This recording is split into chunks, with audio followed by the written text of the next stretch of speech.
Hey everyone, Shelby and Mugisha here again. What's up? The word we're coming to you with comes from the book of Genesis 50:20. Genesis 50:20. And this is where Joseph meets his brothers. After they betrayed him, they sold him, he went through slavery. They hurt him. Went to prison, then became prime minister, and he basically saved his whole family. He said, what you did was meant to hurt me, but God meant it for our good, for my good, right? Man, he meant it for me to save the land. Like it was for the glory of God. I was talking to my sister about this earlier, but Joyce Meyer's story is crazy. Oh my goodness. Her story is crazy. She went through a lot. She went through a lot. But I heard in an interview, and I'm gonna look for it.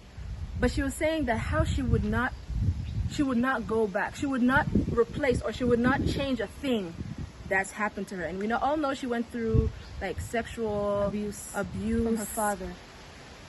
Yes. And to say that if you could go back and not change anything, that's she has entered into a place with God that only God can sustain her in. Because even Christians, we think to ourselves, I would change some things. I would not want to be in that situation. Right. And I feel like she understands that she saw the goodness of God in that situation. She's in a place with God because of that situation.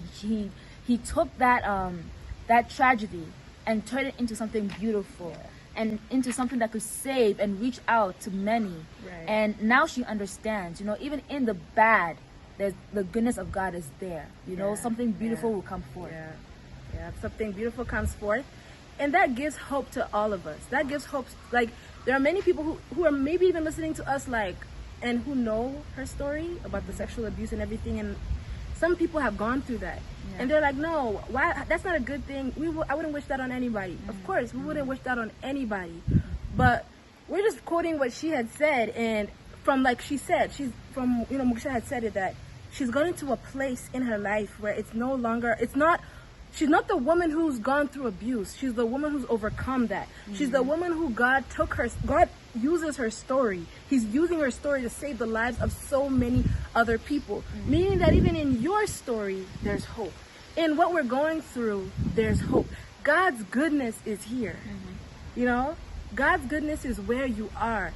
It's just that we need to focus more on His goodness and focus more on His goodness than what we're going through. Like, I know that sounds difficult, but by the grace of God, it's possible. Right? And like we say, these things are not things that are common sense to the men's mindset. Oh God, I'm going through this thing right now. How can I say you're good in this situation? Rescue me. And He will. Yeah. But He will take that situation too and use it for His glory. Right. If you only yield to His hand, like if you only take it out of your hand and give it to Him, that's when the story becomes something beautiful and powerful. Right. But if you keep it, that's when the story makes you bitter, makes you angry, makes you demand an apology that they may never give, or the person may be dead or something. Right. So what now? Right. But when you give it to God, He gives you the ability to move on and to have a better life, with that story being a testimony and a powerhouse for you. Right. So your story has hope. Our story has hope. Just put it in the hands of God. Yeah. Yield it over to the Lord. Our story has hope in the right hands. Yep. Our story has hope in the right hands. So we just pray that you have a blessed day. Anything else to add? God bless you. God bless you. Like, share, and subscribe to our channel for more. Yeah, God bless. That's our dad. God bless you.